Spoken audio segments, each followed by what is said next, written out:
গত সপ্তাহে আমরা যে বিষয়টা আলোচনা করছি সেটা হলো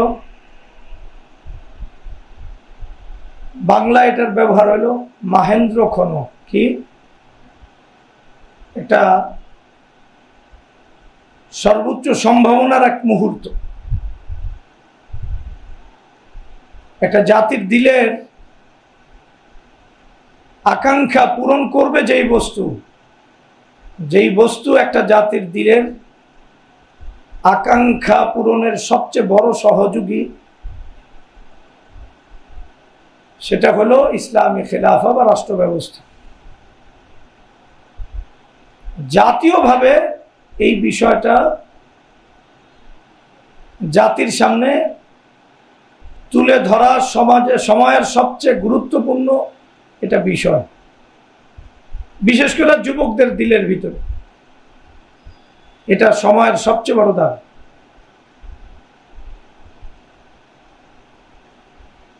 ওইটাই আমরা গত সপ্তাহে বলছি যে এই সময় জাতির সামনে যদি জাতি যা চায় এটা তুলে ধরা না যায়, তাহলে জাতি হাজার হাজার বছর পস্তাবে, সঠিক দিশা হারাবে। জাতি চায় জুলুম থেকে মুক্তি, জালেম থেকে মুক্তি। জাতি চায় ইনসাফ, জাতি চায় নিরাপত্তা, জাতি চায় তাদের অভাব দূর হোক, জাতি চায় তাদের অধিকার প্রতিষ্ঠিত হোক। তাহলে এটা তখনই সম্ভব যখন ইসলামী রাষ্ট্র ব্যবস্থা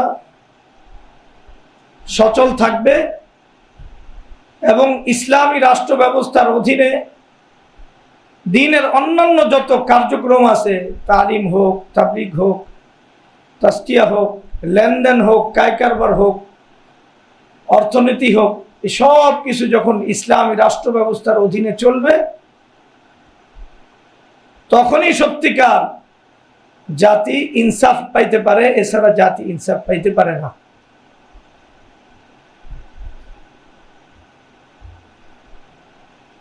গত সপ্তাহে এটা বলছিলাম, জাতি চায় না আপনি শুধু বয়ান করেন, লেখালেখি করেন। জাতি তাদের অধিকার চায়। এমনকি যারা লেখালেখি করবেন, বয়ান করবেন, তারাও তো অধিকার চায় কি চায় না? তারা উন্মুক্তভাবে তাদের কথা জাতির সামনে তুলে ধরতে চান। তাদেরও তো পরিবেশ দরকার। তাহলে এখনকার আলোচনার বিষয়বস্তু ছিল ওইটাই। এটা নিয়েই তারা তাদের জীবনের সবকিছু উজাড় করে দিয়েছে।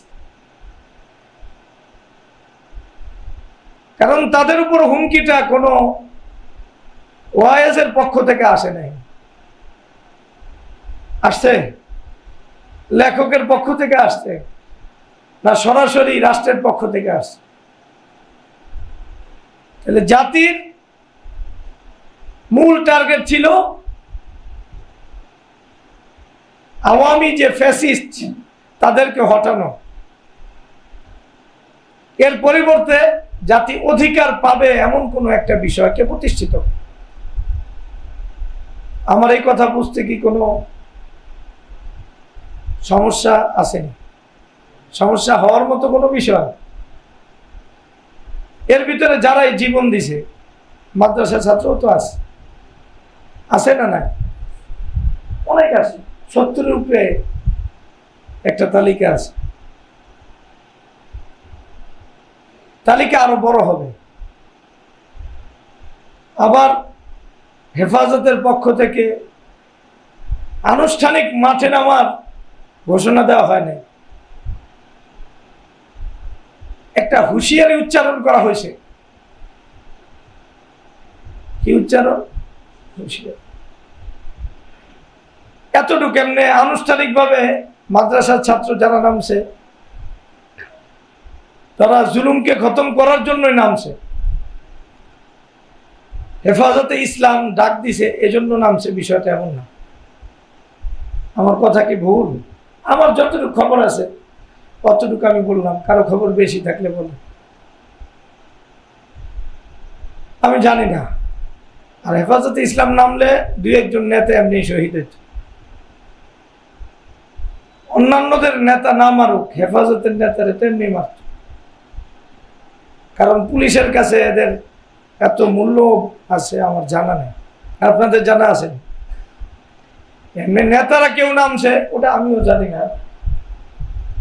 যাই হোক, এটা আমনে মূল আলোচনা না।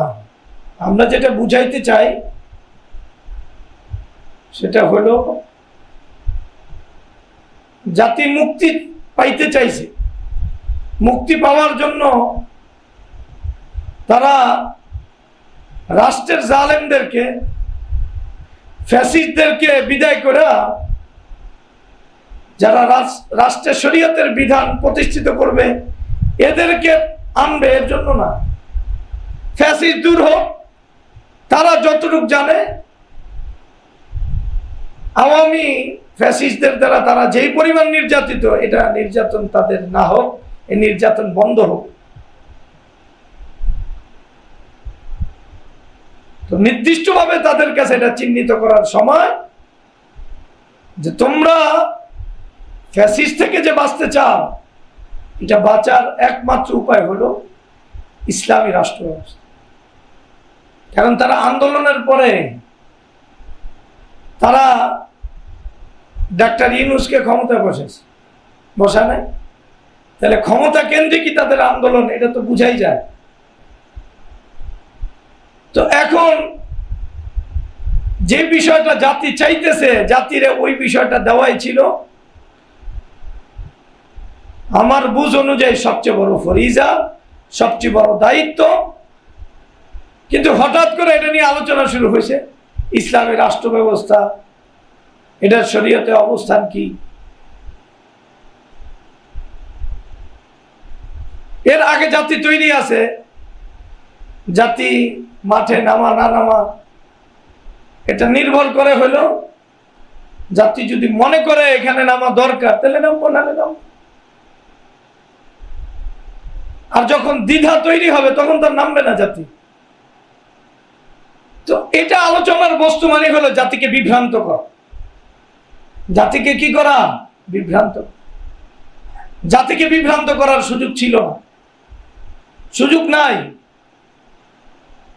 এখন মৌসুম ছিল বপন করার, বীজ লাগানোর। ওই মৌসুমটা আমরা কাজে না লাগাইয়া বরং যারা বীজ বপন করতে চাইছে তাদেরকে বাধা দিয়া আটকে রাখা, এটা ছিল আমাদের এই আলোচনা থেকে প্রাপ্তি ফলাফল বা প্রাপ্ত ফলাফল।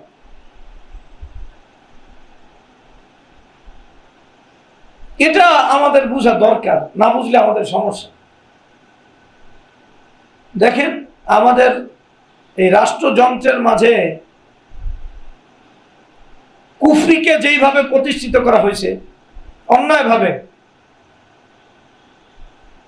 রাষ্ট্রের মূলনীতি আকারে কুফরিকে যেইভাবে দিয়ে দেওয়া হয়েছে আমাদের সংবিধানে,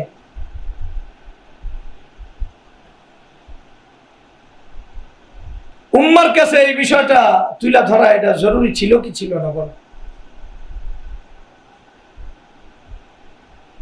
কারণ যখন একদল দাবি করবে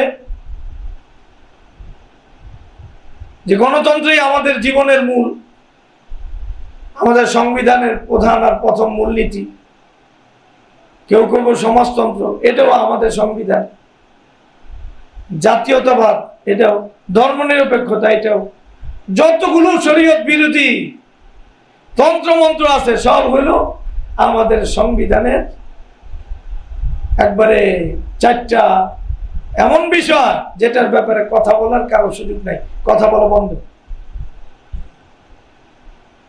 আল্লাহ তাআলার যে শান, ওই শানের তেটার শান বড়। আল্লাহ শানে আমাদের দেশে কথা বলা নিষেধ, নিষেধ, কিন্তু এই বিষয়ে মূলনীতির বিষয়ে কথা বলা নিষেধ। এটা যখন চর্চা হয়েছে, এর বিপরীতটা যখন আমরা জানি নাই তখন মনে করছে এটাই ঠিক আছে। এর বিপরীতটা আস্তে আস্তে অন্ধকারে পড়ে গেছে, অন্ধকারে পড়ে গেছে। দরকার ছিল এটা যে কুফরি, অন্তত পক্ষে এইটা জাতির ভিতরে, দিলের ভিতরে আনা। জাতিকে এটা দিলের ভিতরে আসলে আনতে পারছে বা আদৌ আছে? যাই হোক, যে কথা আমরা বলতেছি একটু বুঝার জন্য বলতেছি, দর্শন বলতেছি। সংবিধানে যত তন্ত্রমন্ত্র আছে এগুলো পৃথিবীর কোনো মুসলমান এটারে ইসলামী তন্ত্র বলে না, এই ব্যাপারে সবাই একমত। কোন আলেম এটাকে কি বলে না, ইসলামী বলে। ইসলাম বিরোধী সবাই বলে।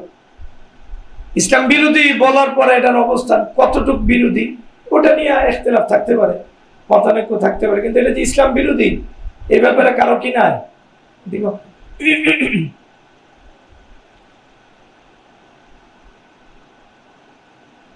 বাংলাদেশের এই সংবিধানের আলোকে খেলাফতের চর্চা, জিহাদের চর্চা, দ্বীনের বেসিক বিষয়ের চর্চার অনুমতি আছে। প্রত্যেকেই তার দ্বীনের কথাগুলো বলতে পারবে, আলোচনা করতে পারবে, লিখতে পারবে। হ্যাঁ, এটা নিয়ে রাষ্ট্রের সাথে সংঘাতে জড়াতে পারবে।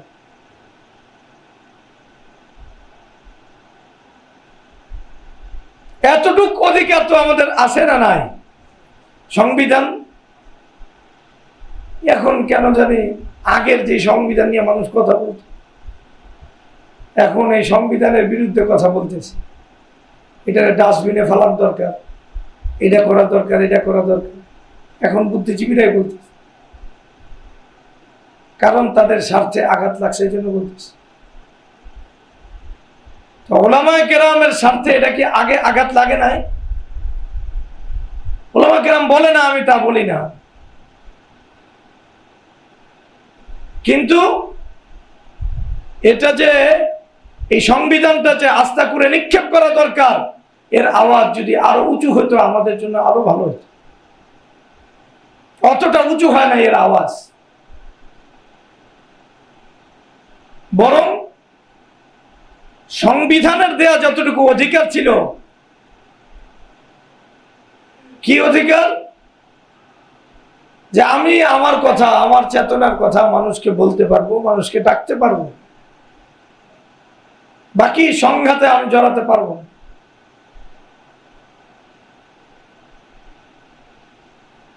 অথচ রাষ্ট্র আমাদের বিরুদ্ধে যে অবস্থান নিছে,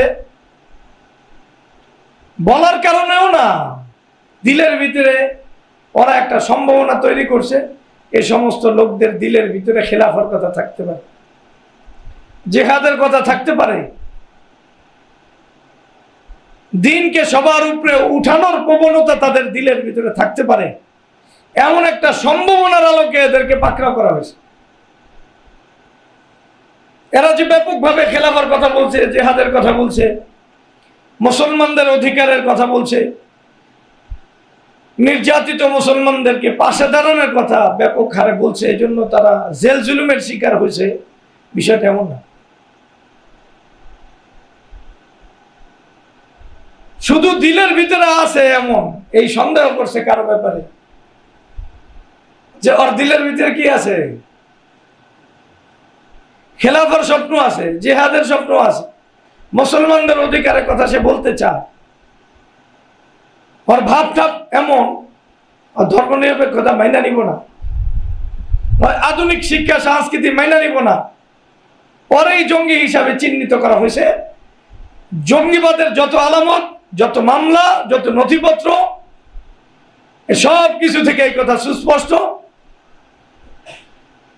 যে ওর ভিতরে একটা সম্ভাবনা তৈরি হয়েছে। ওই নামাজ পড়ে, ওই গিটার ছেড়ে দিছে, অবৈধ সম্পর্ক ছেড়ে দিছে, তার মানে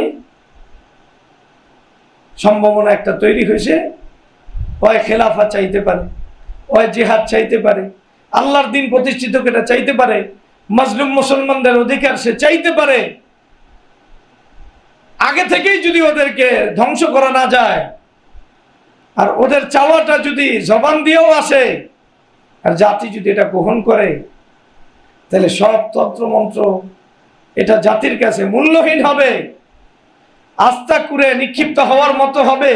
এই সম্ভাবনার আলোকেই যাদেরকে ধরছে ওদেরকে ধরছে। আমার কথা মানে আমরা বুঝেন, যাদেরকে ধরছে আমরা জানি না কত বড় মুজাহিদ, যাদেরকে মামলা দেওয়া হয়েছে, যাদেরকে নিয়ে র্যাবেরা সিটিটিসি এরা বড় বড় ব্রিফ করছে, ওরা নিজেরাও জানে ওরা কত বড় কিছু, বুঝেন নেই? এত বড় জঙ্গি বড় বড় নেতা ধরছে, 2-1 বাদ দিলে 9,999 জনের অবস্থা এটাই। যাওয়ার ভিতরে একটা সম্ভাবনা ছিল বা বীজ হইতে পারে বা কোনোদিন এটা স্বপ্ন দেখে ফেলাইতে পারে যে খেলাফা আসুক, ইসলামী রাষ্ট্র ব্যবস্থা আসুক, সে তার জীবনটা জিহাদের ময়দানে দেখ, আল্লাহর দ্বীন প্রতিষ্ঠিত হোক, মজলুম মুসলমানদের পাশে দাঁড়ায়। এই সম্ভাবনার কারণে ধরা হয়েছে। 2-1 জনের ঘটনা বিপরীত থাকতে পারে, কারণ যাদেরকে আমরা মনে করতেছি, পুরা জাতি মনে করতেছে জঙ্গি মানে কি জানি, এটা আওয়ামী লীগের চেয়েও ভয়ঙ্কর, এটা পুলিশের চেয়েও ভয়ঙ্কর, আওয়ামী শাসনের পুলিশের চেয়েও কি ভয়ঙ্কর, আওয়ামী শাসনের র্যাবের চেয়েও ভয়ঙ্কর। এর নাম হলো জঙ্গি। কিন্তু খবর নিয়ে এলাকায় যারাই গেছে খবর নিতে, যা দেখছো কেউ রে কোনোদিন ধমকও দেয়নি, থাপড়ও দেয়নি, কি দেয় না। আরো মানুষের সাথে আন্তরিক ছিল, মানুষ দিন শিখুক, ইমান শিখুক। আর বাস্তবে হয়ে গেছে পৃথিবীর সবচেয়ে বড় মোস্ট ওয়ান্টেড সন্ত্রাসী। পরে ধইরা বিশাল বড় র্যাবের গাড়ি 4টা, পিছনে 5টা পুলিশের গাড়ি, একবারে পুরা বিশাল বড় একটা জ্যাকেট পরাইয়া, আবার একটা পরাইছে হেলমেট, আবার আনতেছে সবাই সাইড সাইড করে লয়ে গেছে, যে ওরা যদি একটু সুযোগ দেওয়া হয় বাংলাদেশটারে একবারে উড়ে হেলাইব। পুরা জাতি এটা মানছে, সবাই মানছে, আওয়ামী লীগ, বিএনপি সহ যত ইসলামী দল আছে সবাই মাইনা নিছে, হ্যাঁ এরা জাতিকে শেষ করে দিন। অথচ চলে বলে কৌশলে আওয়ামী লোক মানে আওয়ামী সন্ত্রাসীরা, পুলিশ হোক র্যাব হোক, জাতিরা নিধন করছে এটার অধীনে, ওরা শেষ করব। চোর আরেকজনের যদি চোর না কয় তাহলে নিজে বাঁচতে পারে না, স্বাভাবিক ঘটনা। চোররা কেউ যদি তারায় এই চোর চোর অয় কয় চোর চোর, তখন আসল চোর বেঁচে যায়। আসল যারা জাতির জন্য হুমকি, জাতিকে নিধন করছে, জাতির ইজ্জত আবরু লুণ্ঠন করছে, অর্থ কিভাবে লুণ্ঠন করছে ঘটনা দেখেন না, মানুষকে কিভাবে মারছে, কত নির্মম ভাবে মারছে, বরং ইসরায়েলের চেয়ে অনেক নির্মম ভাবে মারছে, একবারে নির্মম ভাবে মারছে। তো এখান থেকে মুখ ফেরানোর জন্য জাতির যারা আসল সদস্য, যারা জাতির মুক্তি চায়, মুক্তি দিতে চায় জাতিকে, এদেরকে আসলে ওই ট্যাগটা লাগাই দেওয়া হয়েছে। এটি হলো অপপ্রচারটা এই পর্যায়ে গেছে, যারে ধরছে হয় মনে করছে আমি তো জঙ্গি। দুঃখটা এই জায়গায় গেছে, যারে ধরছে হয় মনে করছে হয় কি পৃথিবীর সবচেয়ে বড় টপ টেরর হয় একটা কিছু, আর ভাবটা এমন হয়ে গেছে হয় কিছু।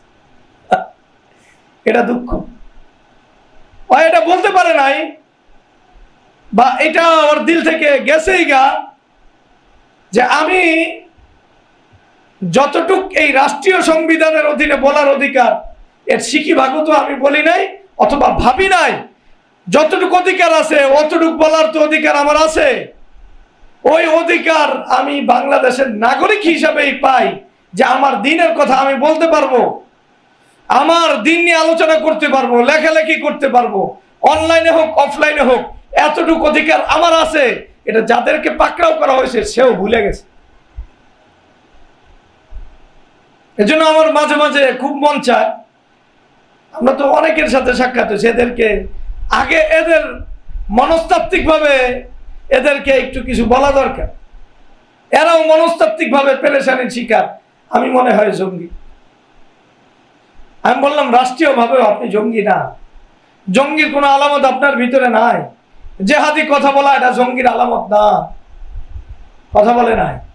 ইসলাম যদি কেউ মানে আর জেহাদকে যদি কেউ না মানে, হয় কি মুসলিম, না হয় আল্লাহর সবচেয়ে বড় দুশমন। ইসলাম মানে জেহাদের কথা বলতে পারবো না, ইসলাম মানে খেলাফার কথা বলতে পারবো না, মাজলুম মুসলমানদের অধিকারের কথা বলতে পারবে না, আল্লাহ রাসূল সাল্লাল্লাহু আলাইহি ওয়াসাল্লামের দুশমনদের বিরুদ্ধে জবান খুলতে পারবে না, আর আল্লাহর রাসূলের দুশমনরা জবান খুলতে পারবে। দ্বীনের পক্ষে আমি বলতে পারবো না, দ্বীনের দুশমনরা দ্বীনের বিরুদ্ধে যা ইচ্ছা বলতে পারবে। বিশ্বাস করেন, সংবিধানে আপনাকে বলার পুরোপুরি অধিকার আছে। আমি সংবিধান মানতেছি মনে হয়, সব কিছু মানা না, কিছু আছে নিজের সুবিধার্থে কাজে লাগানো। আপনার কথা বোঝেন তাই বলে আমার এতটুক অধিকার অন্তত পক্ষে দেওয়া হোক যতটুকু সংবিধান আমাকে দিয়েছে। যতক্ষণ আমি রাষ্ট্রের বিরুদ্ধে কোনো অপতৎপরতা, রাষ্ট্রকে উৎখাত করা কোনো চক্রান্ত, কোনো দল, কোনো সংগঠন আমি না করব, আসলে আমি রাষ্ট্রের কাছে নিরপরাধ। এটা আমাদের জানতে হবে, বুঝতে হবে। আমি আলোচনা একদিকে তার একদিকে আসার কারণ আছে, আসলো বলতেছি। যারাই ধরে হয় মনে করা হয় জঙ্গি, হয় মুজাহিদ। মুজাহিদ কারে কয় জানে? আমার এটা বড় দুঃখের বিষয়। একজন মানুষ জীবনে কোনোদিন প্রশিক্ষণ দেয়নি, অস্ত্র ধরলে নিজের গায়ে গুলি আইব এটা নিশ্চিত, অথবা রাইফেলের বাট ঘুরে ওর মাথার উপর লেগে মাথা ফেটে যাবে। এটা চালানো কি এত সহজ না একটু কঠিন? আমার তো মনে হয় কঠিন, অনেক শক্তি লাগে চালে। কোনো প্রশিক্ষণ নাই, কোনো তালিম নাই, তরবিয়ত নাই, বাস্তবে লড়াইয়ের কোনো অভিজ্ঞতা নাই, কোনো মহড়া নাই, বলে মুজাহিদ। ওরা এটা বুঝাচ্ছে তুই মুজাহিদ, আমি মুজাহিদ। এরপর ওরা কেছে তুই সন্ত্রাসী, আর হ্যাঁ মনে হয় মুজাহিদ সন্ত্রাসী কেছে, এই হিসাবে আমিও সন্ত্রাসী। বিষয়টা এমন না আপনি মুজাহিদ, আমি মুজাহিদ, এই কথা আপনি ভুল ধারণা করেন। আমরা এটা বহুবার বলছি, আমাদের আর মুনাফিকদের লেভেলে কোনো ব্যবধান নাই। এটা জাতির কাছে স্পষ্ট করা দরকার। মুনাফিক নিজেরা যদি মুনাফিক মনে করে, অন্তত পক্ষে ঈমান নিয়ে মারা যাবে। তা আপনি বোঝেন আপনি মুনাফিক, এতটুকু আপনি বোঝেন। আপনি মুজাহিদ নিজেকে বুঝেন না, কারণ মুজাহিদ হইল নিজের সবকিছু আল্লাহর জন্য দেওয়ার জন্য সিদ্ধান্ত নিয়ে মাঠে নেমছে। নামার পরে মাঠে যে অন্তত পক্ষে 3 থেকে 4টা বড় বড় পরীক্ষা উত্তীর্ণ হয়েছে, এরপরে সে মুজাহিদ। কয়টা পরীক্ষা? 4টা পরীক্ষায় উত্তীর্ণ হওয়ার পরে সে কি মাঠে প্রশিক্ষণ নিয়ে নামার পরে এরপরে কি দিতে হইব? পরীক্ষা দিয়া এরপরে সে মুজাহিদ। কথা বোঝেন? আমরা যারা মুজাহিদ হিসাবে নিজেদেরকে মনে করি, ভাই আমার কথা রাগ করেন, আমরা খালেস মুনাফিক। এই ব্যাপারে আপনার স্বীকৃতি থাকতে হবে, দিল ওই কথা বলতে হবে। আপনার ভিতরে জিহাদের অনুপ্রেরণা আছে, ভালো লাগা আছে। একজন মুসলমান জিহাদের প্রতি তার ভালো লাগা নাই, অনুপ্রেরণা নাই, সে মুসলমান। আমি বললাম না, আপনার ভিতরে জিহাদের প্রতি কখনো সুরসুরি আছে, কখনো কিছুটা অনুরাগ আছে, কখনো ভালোবাসা আছে। সুরসুরি বোঝে? হঠাৎ করে মানুষ সুরসুরি দিলে সংখ্যা ওঠে না। আমরা জিহাদের কথায় হঠাৎ আগ্রহী হয়ে ওঠেন, আবার নিমিষেই সেটা খতম হয়ে যায়। এটার একটা শিরশিরি। আরেকটা হলো অনুরাগ, আরেকটা হলো ভালোবাসা। এটি কোনোটাই আপনাকে মুজাহিদ সাব্যস্ত করে না। মুজাহিদ এটা পদবীর নাম, পদবীটা মাঠে যায় পরীক্ষা দিয়ে উত্তীর্ণ হতে হয়। একজন ড্রাইভার গাড়ি চালাইলে ড্রাইভার হয় না, ওর সার্টিফিকেট লাগে, হয় বাঘ ঘুরতে পারে কিনা, আবার থামাইতে পারে কিনা, এটা কি জানি করে গাড়িতে পার্ক করতে পারে কিনা, ঠিক আছে না, এসব জিনিসও জানে কিনা, পরীক্ষা দেয়, মার্ক পায়। এরপরে ঠিক মাঠে নামার পরে, আত্মনিয়োগ করার পরে আপনার কয়েকটা লেভেলে পরীক্ষা দিতে হইব, দেওয়ার পরে নিজেকে প্রমাণ করতে হবে আপনি মুজাহিদ। এরপর আমরা সর্বোচ্চ লেভেল হলো ভালোবাসা, আর এই ভালোবাসার লেভেল বাস্তবায়ন হওয়ার সম্ভাবনাও আমাদের সামনে স্পষ্ট না, এরপরও আমরা মুজাহিদে আকবার। আমিও মনে করি, ওই আমার বলে আমিও মনে করি, ওই হিসাবে তুই জঙ্গি আমি জঙ্গি না রে বাপ, বিষয়টা এমন না। আমি আর তুই খালেস মুনাফিক, খালেস মুনাফিক। কারণ হলো সত্যিকার অর্থে আমরা যতদিন নামতে না পারবো এবং পরীক্ষা পাশ করতে না পারবো, আমি ইমানদারদের কাতারে যে নাম লেখাইতে পারছি এটা প্রমাণ হলো কেমনে? তাহলে আমি খুদাই নিজেকে ইমানদার বলে করার মানে মনে করার কোনো যৌক্তিক কারণ আছে? ওয়ালিয়া'লাম আল্লাহুল্লাযীনা আমানু মিনকুম ওয়ালিয়াত্তাখিযা মিনকুম শুহাদা, না আছে?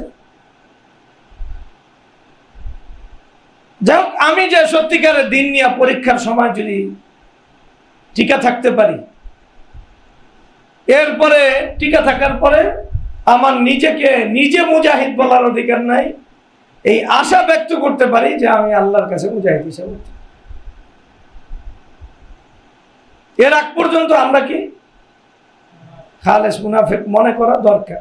আমি আপনাকে মুনাফিক কই নেই, আবার কমেন ফতুয়া দিয়েছেন, ফতুয়া দিয়েছেন, মুনাফিক মনে করা দরকার, এটা জরুরি।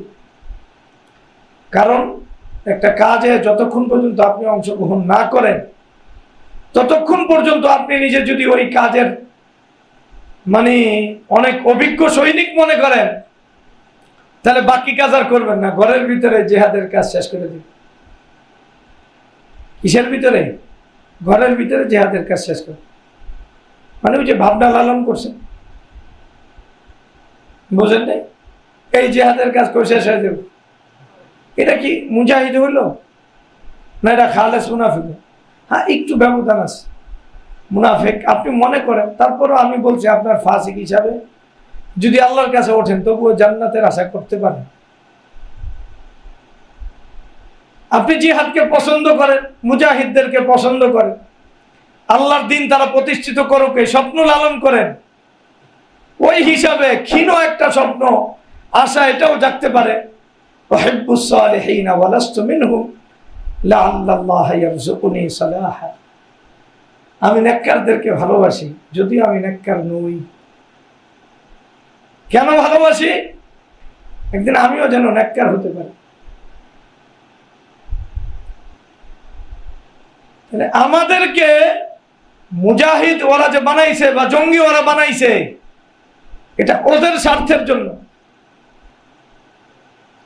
ইসলাম আর মুসলমানকে সমূলে ধ্বংস করে দেওয়ার জন্য, যাতে এই বীজ বপন করার কেউ হিম্মত না পায়, এই বীজ লাগানোর জন্য কেউ কোনো স্বপ্ন না দেখে, অর্থ ব্যবহার না করে। এই বীজের কথা দরজগাতে যেন না হয়, জুমার আলোচনায় যেন না আসে, ঘরের ভিতরে পারস্পরিক আলোচনায় যেন না আসে, সেমিনারে ওয়াজে যেন না আসে। কারণ তাদের ভয় এই জায়গাতে যদি এই আলোচনা চলে আসে, তাদের সব কিছু বেকার হয়ে যায় বা বেকার হওয়ার সূচনা হয়ে যায়। তাহলে বিষয়টা বুঝেন, যাদেরকে জেলে নেওয়া হয়েছে জেহাদের অপরাধে, জঙ্গিবাদের অপবাদ দিয়া, আমাদের সংবিধানে সে আসলে জঙ্গি না, সে এতটুকু অধিকার রাখে তার কথা বলার, দ্বীনের কথাটা বলার, দ্বীনের বেসিক কথা বলার অধিকার তার অবশ্যই সে রাখে, যতক্ষণ সে কোনো সংগঠনের সাথে বাস্তবিক জড়িত না হবে, রাষ্ট্রের বিরুদ্ধে কোনো ধরনের ষড়যন্ত্রে লিপ্ত না হবে, অতক্ষণ পর্যন্ত অধিকার আপনার আছে, আপনি বলতে পারবেন। তার মানে হলো বর্তমান প্রেক্ষাপটকে সামনে রেখা আমরা যদি সংবিধানের অন্তর সংবিধান মানে ফেলা দিতে পারি, আগেও যতটুকু আমাদের অধিকার ছিল এতটুকু অধিকারের সিকিবাকু তো আমরা বলতে পারি নাই বা লালন করতে পারি নাই, দিলের ভিতরে আনতেই পারি নাই। এটার কারণেই জেল জুলুম নির্যাতন হয়েছে। তাহলে বর্তমান প্রেক্ষাপটে যতটুকু অধিকার আমরা সংবিধান অনুযায়ী পাওয়ার কথা অতটুকু দাবি কি করা যাইতো না? খেলাফার কথা কি বলা যাইতো না? জেহাদের কথা কি বলা যাইতো না? উম্মাকে কি তাদের মূল মুক্তির পথের দিকে চালায়া নেওয়া যাইতো না? তাদেরকে পথের সন্ধান দেওয়া যাইতো না? কথা বলে এটা যাইলে মানে এটা করলে আপনি কি আসলে জঙ্গি হয়ে যাওয়ার কথা বলেন, না সন্ত্রাসী হয়ে যাওয়ার কথা? এটা আমার ব্যাপকভাবে বলার দরকারের জন্য বলতেছে আপনারা। এই তুই একটা জিহাদি বই পড়ছে বা বই দেখছে, অথবা যে বই দেখছে ওরা দেখছে, যেই মজমায় ওই বইয়ের একটা পৃষ্ঠা পড়া হয়েছে ওই মজমার পাশ দিয়ে ভুলে গেছে ওর বড় ভাইরে ডাকতে, অথবা যেই অফিসে মানে জেহাদের কথা আলোচনা হয়েছে এমনি স্বাভাবিক, অথবা আলোচনার একটা ভাব তৈরি হয়েছে আর ওই চা নাস্তা খাওয়াইছে, ওই নিজের মনে করে আমিও সঙ্গী হয়ে গেছি। এটা অপপ্রচারের সমস্যা, এটা অপপ্রচারের সমস্যা। আপনার অধিকার অনেক, এই সংবিধান অনুযায়ী আপনার অধিকার অনেক। আপনি আপনার জিহাদের দিকে দাওয়াতও দিতে পারেন, খেলাফার দিকে দাওয়াতও দিতে পারেন, এবং আপনি জনমত তৈরি করতে পারেন। যদি আপনি রাষ্ট্রের বিরুদ্ধে কোনো পদক্ষেপ না নেন, কোনো ষড়যন্ত্রে না জড়ান, আপনি আপনার কাজ করেন, এতটুকু অধিকার রাষ্ট্র আপনার জন্য সংরক্ষণ করে। তাহলে আমরা যারা নিজেদেরকে মুসলমান দাবি করি, এই দেশে যারা বাস করে মুসলিম পরিচয় দানকারী, এরা সবাই যদি আলোচনা উঁচু করে, সবার দিলের ভিতরে যদি আলোচনা উঁচু হয়, নিজেদের মুক্তির পথ তাদের সামনে আসে, এতটুকু যদি তারা করে তাহলে বাকিটুকু অটোমেটিক হয়ে যায়। এতটুকু করার অধিকার সংবিধানে সংরক্ষণ করে। কিন্তু যারা ফ্যাসিস্ট, আল্লাহর দুশ্মন, বেঈমান, এই বাংলাদেশে ইরতেদাদকে সব পন্থায় যারা প্রতিষ্ঠিত করছে, নাস্তিক্যবাদকে, এদের কাছে এটাও হুমকি। এরা নাস্তিকদেরকে সব বলার অধিকার দিছে, যে এটা বলার অধিকার ও বাকস্বাধীনতা, সব মানে ইসলামের সব বিধানের বিরুদ্ধে কথা বলতে পারে, সে মর্যাদা পাবে, পুলিশের নিরাপত্তা পাবে। আপনি প্রতিবাদ করে একটা স্ট্যাটাস দিলেই এই জঙ্গি পাওয়া গেছে, এটারে ধর, কিরে বাবা ঘটনা কি? রাষ্ট্রের সব নিরাপত্তা ওর জন্য, আর রাষ্ট্রের সব আক্রমণের শিকার একজন অসহায় একটা স্ট্যাটাস দিয়ে। কিছুদিন আগে পটিয়ার কিছু ছেলেরে ধরা হয়েছে, বড় জঙ্গি সাজায় দেওয়া হয়েছে। কারণ কি? ওরা সেভ দ্য সিস্টার্স একটা বিতরণ করছে, এটার নাম কি? লিফলেট। নিজেদের বোনকে রক্ষার কথা কইছে কয়েকটি জঙ্গি।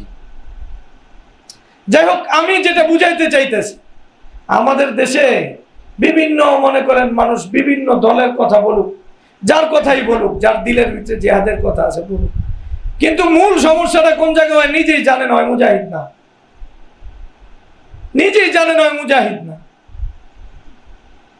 মুজাহিদ যে মাঠে নামার পরে একবারে সঠিক পথে, সঠিক দলের সাথে, সঠিক আদর্শ নিয়ে মাঠে নামার পরে 3টা-4টা পরীক্ষা দেওয়ার পর মুজাহিদ, এই কথা জানে না। আমরা গত মগবাজারে আলোচনা করছিলাম কি?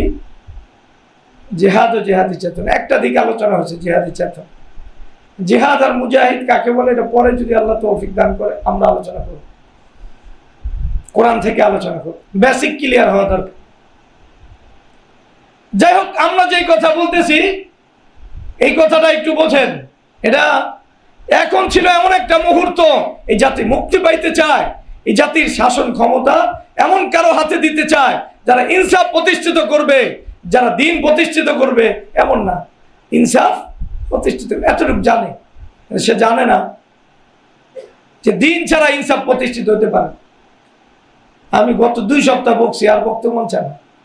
কিছু আলেম নামধারী আছে, ওরা মানে ন্যায় ভিত্তিক রাষ্ট্র প্রতিষ্ঠা করিতেছে। ন্যায় ভিত্তিক আবার রাষ্ট্র প্রতিষ্ঠিত হয়নি ইসলাম ছাড়া।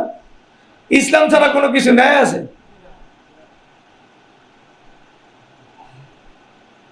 আমি বলি এটা নাস্তিক্যবাদ, এটা ইরতেদাদ। আমরা মানেন চাই না, মানতে পারবো। যাই হোক, আমি বিশেষভাবে এই কথাগুলি কেন বললাম, যে আমাদের যারা মামলা হামলার শিকার হয়েছে এরা আসলে সর্বোচ্চ নিরপরাধ। একজন সাধারণ আওয়ামী লীগ, একজন সাধারণ বিএনপি, সে যতটুকু নিরপরাধ, আর যারা মামলা খাইছে এরা এর চেয়ে 4 লক্ষ গুণ বেশি নিরপরাধ। ওরা কারোর সাথে চোখ রাঙায় কথাই বলে নাই, কারো গায়ে আঘাতই দেয় নাই, ওর ভিতরে এই ভাবই আসে নাই জাতির হয় কিছু থাবর থুবর দিব। আর যেটা বিএনপি করছে বা আওয়ামী লীগ করছে, ওর ভাব আছে না? অপরাধ না করলে অপরাধের ভাব সে নিছে কি নিছে?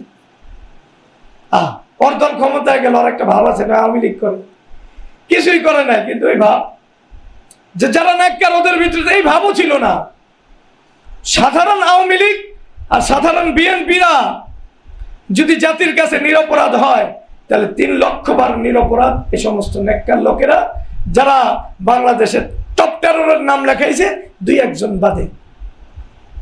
এত টপ টেরর বাংলাদেশে, আর সব মানুষ তাদের হাত থেকে নিরাপদ, বিষয়টা জটিল। এই পরিসংখ্যান সামনে আনা দরকার। বাংলাদেশের পুলিশ, র্যাব, এই সমস্ত লোকের হাতে মানুষ মারা বেশি গেছে না জঙ্গি নামের নেককার যারা, জাতির উপকারী যারা, জাতির বন্ধু যারা, যারা ওই আল্লাহরে ভালোবাসে, অন্যায়ের সাথে থাকতে চায় না, এতটুকু এরা বেশি মানুষ মারছে? বলে কোন জেলায় কতজন মানুষ? কি জানি আরেকবার নাটক সাজিয়েছিল, একবারে সারা বাংলাদেশের সব জেলায় বোম ফুটাইছে। কজন মারা গেছে? সব জেলা পরিমাণ মানুষ মারা গেছে? প্রত্যেক জেলা 1 জন মারা গেছে। তাহলে আপনি একটু হিসাব ধরেন, এরা কত নিরপরাধ। পুলিশের হাতে যত মানুষ মারা গেছে, র্যাবের হাতে অন্যায় ভাবে, এমন কোন মানে 0.0 মারা গেছেনি। এই যাদেরকে আপনারা জঙ্গি ট্যাগ দিয়ে দিলেন, কোন সাধারণ মানুষ মারা গেছে? কি বলে? কোন হিন্দু এলাকা নিধন হয়েছে? কথা হয়েছে? আচ্ছা, দ্বিতীয়ভাবে ভাবেন তো, আওয়ামী লোকদের হাতে যত মানুষ মারা গেছে, ওদের এমপি থেকে নিয়ে একবারে নিম্ন পর্যায়ের লোক থেকে, ওই পরিমাণ মানুষ এই এদের দ্বারা মারা গেছে না এদের 1% মারা গেছে? অথবা বিএনপি ক্ষমতায় থাকলে যেই পরিমাণ মানুষ মারা যায় বিএনপিদের হাতে, ওই পরিমাণ মানুষ এদের হাতে বা কোনো পার্সেন্টেজ দেওয়া যাইব? অথবা যেই পরিমাণ চাঁদা পুলিশ, আওয়ামী লীগ, বিএনপি করছে, এর ন্যূনতম একটা কোনো পার্সেন্টেজ চাঁদা এরা করছে? যে জাতির জানমাল যাদের কাছ থেকে নিরাপদ, এদেরকে জাতির কাছে সবচেয়ে বড় ট্যাক্টরের হিসাবে আনা হয়েছে। অথচ এই জাতির সংবিধান হিসাবে তারা যেই অধিকার পায়, ওই অধিকারের 100%-এর একবারে 0.5% তারা কি করে না, করে নাই। যদি সত্যিকার অর্থে জাতি ইসলামের কথা, পুরা দ্বীনের কথা, জিহাদের কথা, খেলাফার কথা জাতির সামনে বলতে পারত, তাহলে অন্তত পক্ষে জাতি একটা না একটা মুক্তির পথ খুঁজে বের করতে পারত, তাহলে এখনকার যে সময়, এই সময়টা কিসের? প্রথম ধাপ এটা না? পুরা জাতির ভিতরে তাদের মুক্তির যেই আওয়াজ উঠছে দিলে, ওই আওয়াজটা কোথায় গেলে এটার সত্যিকার অর্থে এই আওয়াজের ডাকে সাড়া পাবে, ওটা তার সামনে তোলা দরকার কি দরকার? কথা বলেন। আল্লাহর রাস্তায় আপনি কিছুদিন, আপনি কোন দল করেন, ইসলামী কোন রাজনীতি করেন, সবকিছু দয়া করে পকেটে ভরেন। এখনো যদি জাতীয়ভাবে ইসলামী জাতীয় ইস্যুতে বড় বড় মূলনীতিতে একমত না হইতে পারে, কথা বোঝেন না ইসলামের বেসিক কথায়, জিহাদ তো ইসলামের এমন বিষয় না এটা কোনো দলের সম্পদ না, না এটা সবার সম্পদ। খেলাফা কি একজনের সম্পদ না সবার সম্পদ? আল্লাহর রাস্তায় দলকে ছেড়ে দেন।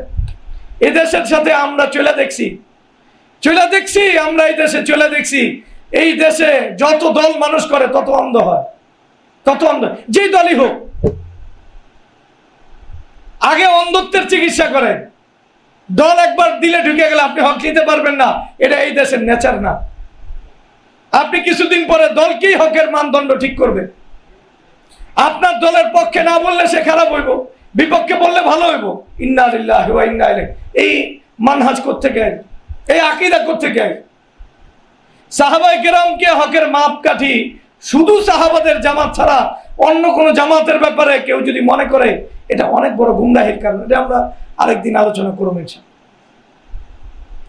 এখন সময়, যেই বিষয়ে আপনি আমি মুসলমান দাবি করার পরে কোনো দ্বিমত নাই, ওই বিষয়গুলো দলমতের ঊর্ধ্বে ওগুলো আনেন জাতির সামনে, জাতির মুক্তির কথা বলেন। সত্যিকার জাতি মুক্তি পাবে কোথায়, কোন পথে, ওই কথা তুলে ধরেন। এটা না কইরা আপনি যদি আল্লাহর হস্তে এই মাসলার আলোচনা করেন, এটা খেলাফা ফরজে আইন না ফরজে কেফায়া, এটা জাতিকে নষ্ট করবে। কাকে নষ্ট করবে? জাতিকে নষ্ট করবে। আল্লাহর হস্তে বাবা এটা থেকে বাঁচে। আর কেউ যদি এটার ভিন্ন কোনো ব্যাখ্যা করেন তাহলে সমস্যা।